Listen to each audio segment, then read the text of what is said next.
for Arkansas Week provided by the Arkansas Democrat Gazette, the Arkansas Times, and KUAR FM 89. And hello again, everyone, and thanks very much for joining us. The world, the nation, our state, all still dealing with a pandemic we would prefer to believe is behind us. It is not. But there's another invisible peril, one that comes around every autumn, except this year it's making itself felt earlier than usual and to significant, even lethal effect. More on that coming up. First, a landmark decision for a landmark institution.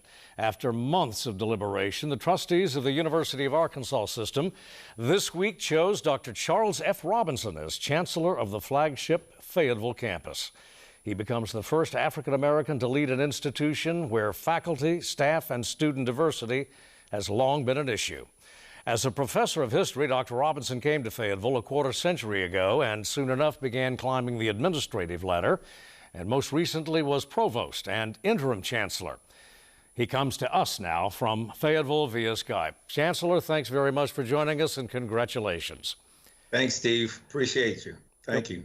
By all accounts, you had the enthusiastic support of your faculty and your staff and a great many in the corporate community and even in the political community, let's put it, but not at the top of the system administration.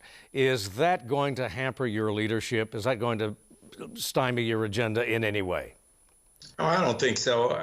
I think end of the day, the trustees did what they thought was best for the university, and I hope to live up to their confidence. And the campus is energized and excited about moving forward. There are almost certainly still some Arkansans alive, perhaps not many, who remember when the Fayetteville there was not a black face on the Fayetteville campus. Now that institution is being led for the first time by a man of color. Put that in perspective for us. Have we turned a corner? Is this truly a landmark, or is it possible that we're making too much of it? Well, I mean, anytime I'm involved in something that gets attention, I kind of feel that we're probably making too much of it. But at the same time, I'm a historian, and my focus is on the American South and American history. And I do think that it's a statement about opportunity in a very important area. And it suggests that if people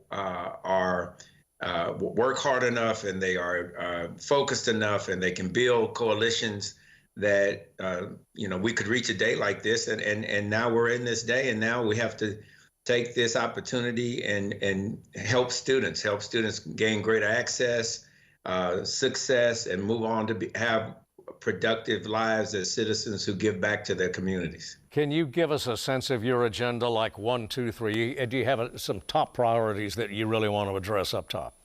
Absolutely. First is student success. A land grant is always going to put student success first. We have to create greater access so that students can afford to be here, particularly Arkansas students. And then when they come here, we have to help them fulfill the promise of matriculating successfully and going out and finding employment that will make them productive citizens. And then our research agenda is really important to us. We've got to expand that research agenda so that we can do more to attract more federal and state dollars from a research perspective, more corporate input in our research enterprise, so that we can help solve the problems first of the state of Arkansas and then the nation and the world, be more of a player in that space. And then in order to achieve that, you've got to have the right people and the best people. And so we want to be more of an employer of choice. And we believe that we're moving in that direction to set up the bureaucratic framework to achieve all those goals. And we started yesterday with talking about strategic planning, because there's no rest for the weary. We've got to get going. Now that this decision's been made, now we've got to produce, and I intend to organize my team in order to be able to do just that. There are dollar signs, Doctor, in everything that you just went over, and funding is always a problem for higher ed. It's often a problem, usually a problem for higher education in Arkansas. What's the message that you're going to to be carrying, particularly to the General Assembly? Well, Steve, you're absolutely right. There's always a need for more dollars to accomplish good things, but we also have to become better stewards at managing the dollars that we already have. The state is generous to us, of course. We would love for the state to do more, but that's not where we start. We have to be better managers. I want to keep tuition low for Arkansans because that access mission is really, really important to me, and I know to the university. And we have to be better stewards of those dollars to make sure our bureaucracy is lean.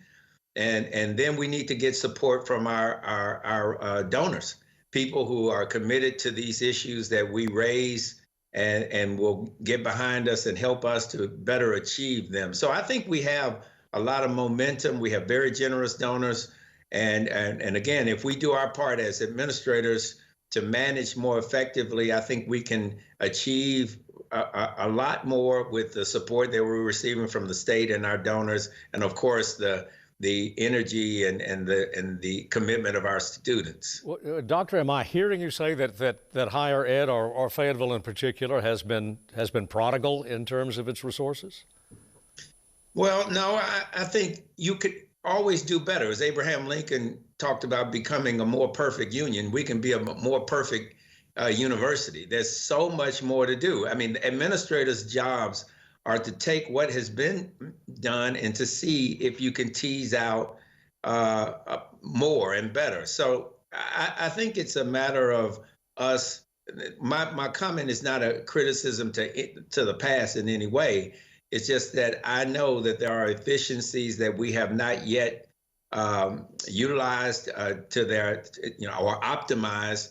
And we're going to do that, hopefully, in my term and continue to move that needle forward.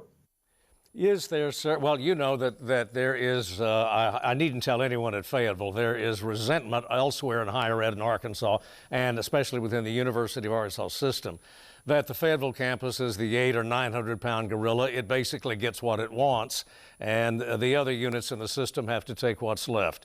Would you address that question? Well, I don't see it that way. We get funding from the state based on state rules that we didn't write. And actually, the percentage of our budget from the state is fairly small. Outside of that, we have to go and make our own revenue. We do that through growth in our student body, which we've been very successful. We've had 2 successive years of record enrollment, and that includes records in Arkansas. So we've attracted record Arkansas student numbers in our last 2 freshman classes, and we intend to continue to improve on that. And then in terms of our federal research dollars, we have to have our faculty in place to go out and get those dollars, compete for those dollars. And with regards to our donors, we go to our donors. We don't go to other donors, people who donate to other schools. It's really the people who are interested in supporting what's at our campus. So I don't see us as working against other institutions. We want to work with other institutions. We work towards goals to better support our student body and our campus community, and I don't see us at odds with the other campuses. What do you see the funding mechanism that's put into state, the allocation of state dollars? Is that the structure of it? Is it fair? Well, I believe that it is what it is, and we didn't. And I want to underscore that we didn't create it at the University of Arkansas. We simply abide by the rules, and we've been very successful in managing managing the performance model and looking at what we needed to do. We moved away from faculty advisors and professionalized our advising, and so as a result, our retention and graduation rates have improved over the years, and that's what we're supposed to do. So we'll abide by whatever rules the state establishes, and we want to be the best in every space. So, the question of fairness is really left to state legislators. I'm just the chancellor at the University of Arkansas. The matter, sir, of student affordability, and of course there's a great debate now over loan forgiveness, and I don't think we've got time to go there, although if you'd like to, I would welcome your thoughts on it. But in terms of state support of the institution, is that going to be central to keeping the university or making the university more affordable? Higher education everywhere. As I've said, Steve, I believe the state is generous to us. Of course, we would love to get more like any institution, but I think it's important for us to be better managers of the resources we have. I am absolutely committed to doing everything I can to keep costs low for Arkansans because we're a land-grant institution and that's an issue tied to access. And so we will continue to work with what we have to better utilize it and to make sure that we're optimizing utilization of our resources for the success of our students. Well, one final question, Doctor. We've got Ole Miss on Saturday. You want to make a prediction there? What are your thoughts? Are you going to send some plays in? Well, I don't have any plays, but I've got a lot of fire in my heart for the Razorbacks, and so hopefully that'll be enough to get us a win. We need one. We become bowl eligible if we win this week. Chancellor Charles Robinson, again, congratulations, best wishes, and thanks very much for joining us. Come back again soon. Thank you, Steve. Appreciate you. All right. And we'll be right back.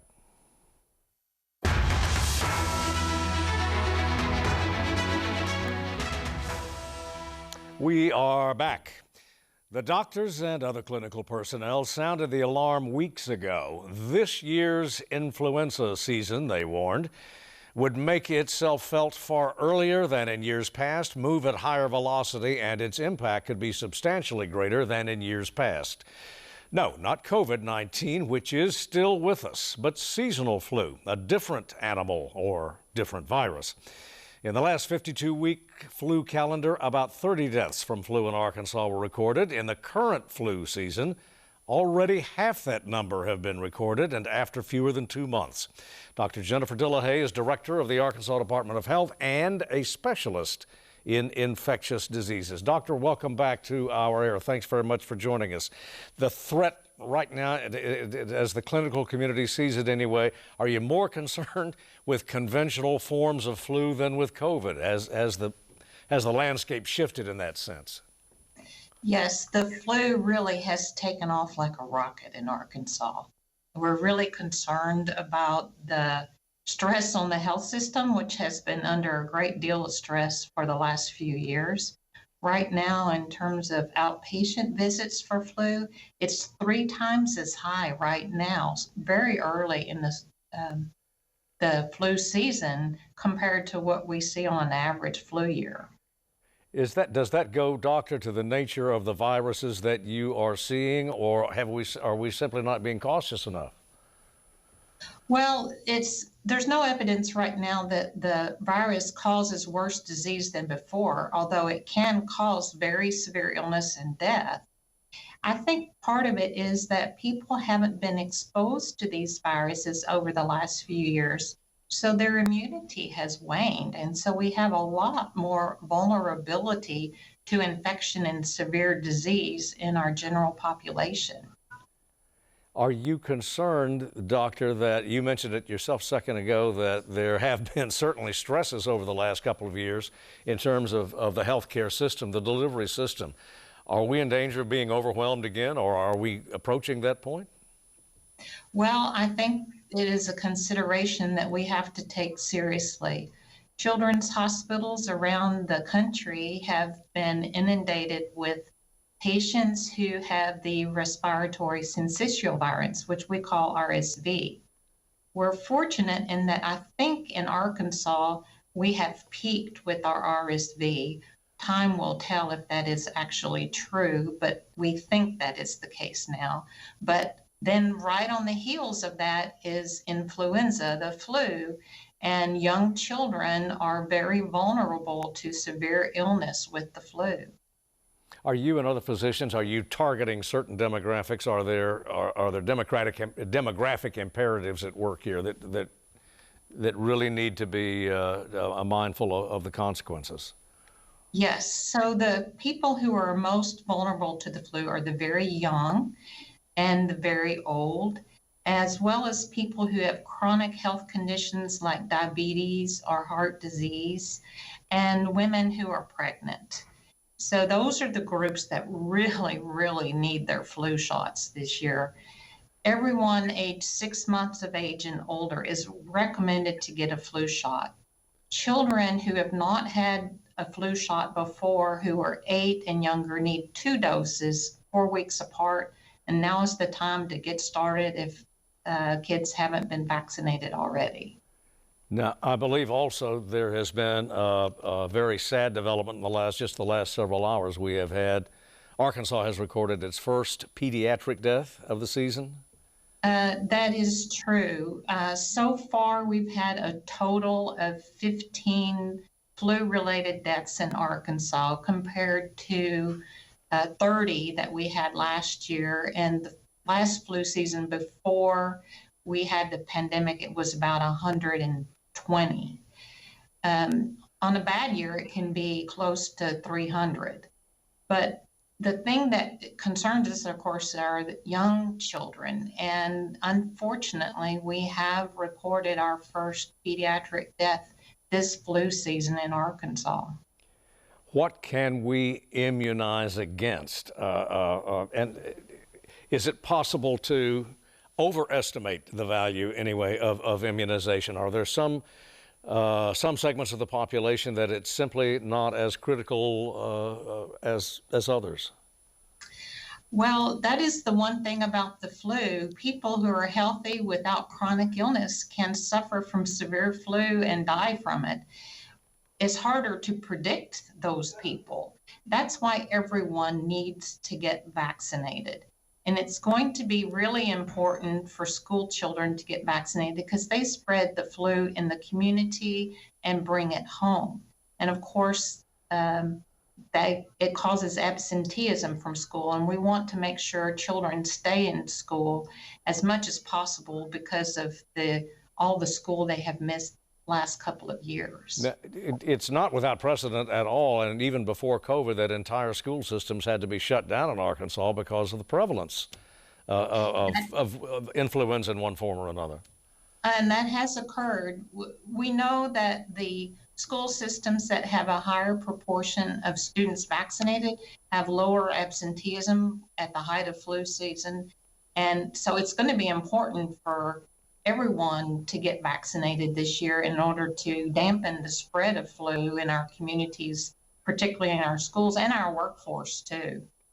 Doctor, are we just resigned to seeing a continued wave of new variants of variants of influenza or other respiratory diseases? Is this something we're going to have to learn to live with and fight as best we can? Well, that appears to be the case. We know that the flu virus mutates and comes up with a new kind of variant year to year. We track that so that we can match the vaccine as closely as possible. So far this year, it appears that the current vaccine, which covers 4 different flu strains, is well matched to the ones that are circulating. The vaccine itself protects against actual infection about 50% of the time. So about 50 people out of 100 who get vaccinated will completely be prevented from getting the flu.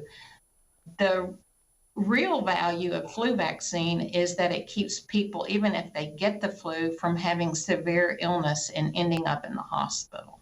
Got to end it there. Dr. Dillaha, as always, thank you for being with us. Come back soon. Thank you. And in a moment, we'll be back with a bit more.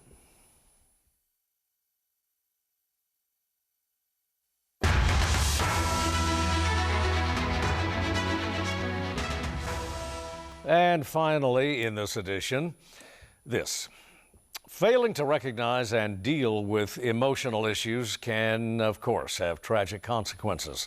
Most every occupation has its own particular set of stresses, no calling stress-free, including farming, perhaps especially farming.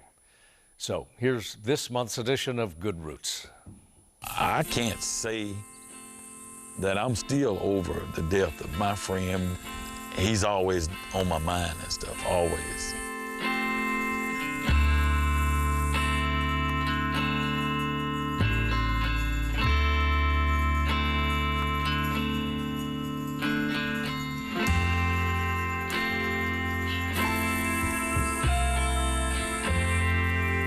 Farming is not very forgiving. I've had a few really, really bad seasons. The pump over here on the ground that normally pumps it out of here into the picker, it just stopped pumping. I wish I knew why, but I don't. Let's try it after this one. We usually pump grease to that tank, and then we grease the picker from that tank to the heads. But now that the pump quit, we got to figure out how to manually get this grease in that tank. Unfortunately, the first days are always the worst. The pickers, the combines, they've been sitting up all year, and you know, you only use these things once a year. There's usually always something. You know, we have to work on them a little bit, get them tuned up and ready to go. I tell people all the time, farming is not something that you just wake up in the morning and say, I want to be a farmer. It kind of has to be in your blood. My name is Darren Davis. I'm owner of Lakeview Farm. Lakeview being where we live, that's where the name derives from. You're in Lakeview, Arkansas. And I'm also the mayor of this town. I've been mayor for 8 years, going into my 3rd term. Yeah, one of my friends say, well, it's pretty out here, but it ain't worth a penny out here in the field. You got to get it to the gin. You have to be, man, you have to have a strong mind, and you really have to love farming. I don't think an ordinary person would have any idea the amount of work and the amount of time, more so than anything, that you put in this profession is very much time consuming. And it's like everything else, it's not for everybody.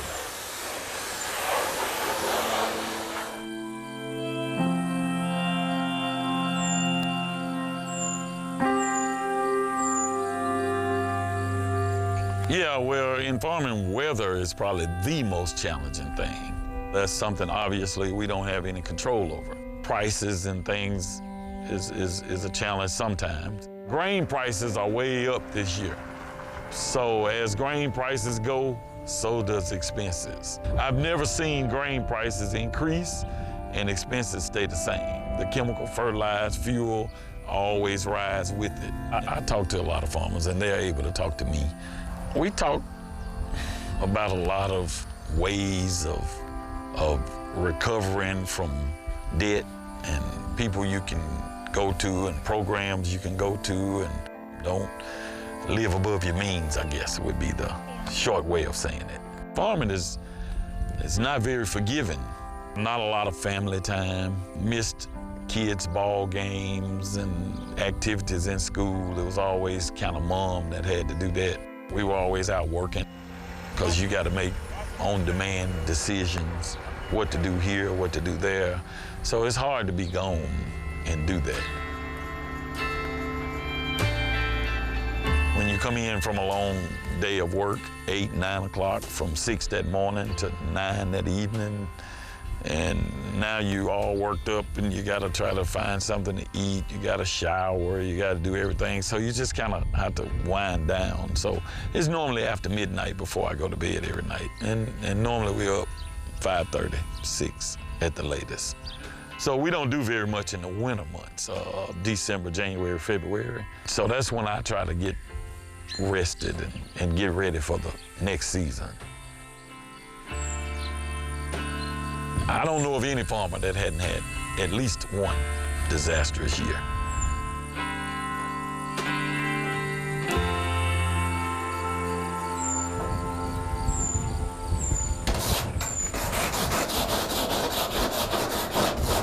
A dear friend of mine, and he committed suicide a few years back, and it was one of the hardest things I've had to deal with because he was a friend of mine, and I wear his hat all the time. So it got a little more than he wanted to deal with, and I thought he was okay with it, thought we had got it situated and settled, and then I got the horrible phone call about 5:30 a.m.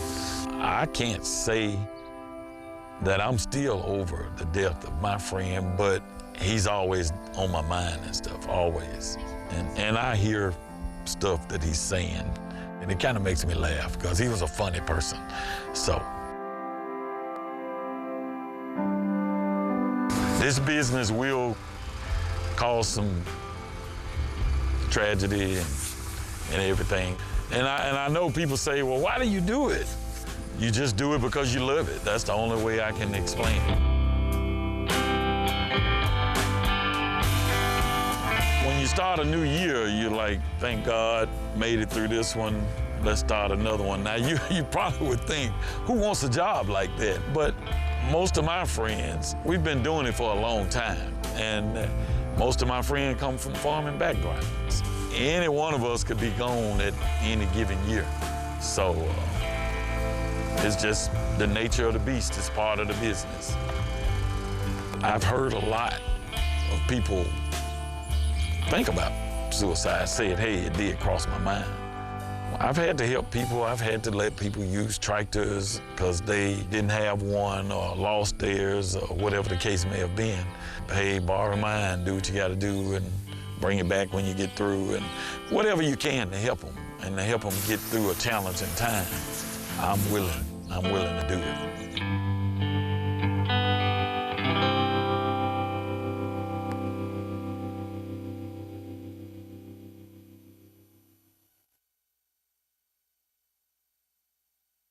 This program is funded through a Farm and Ranch Stress Assistance Network grant provided by the United States Department of Agriculture and administered by the Arkansas Department of Agriculture.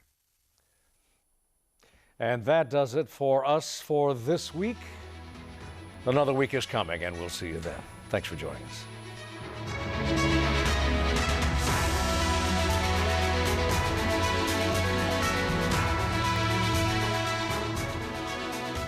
Support for Arkansas Week provided by the Arkansas Democrat Gazette, the Arkansas Times, and KUAR FM 89.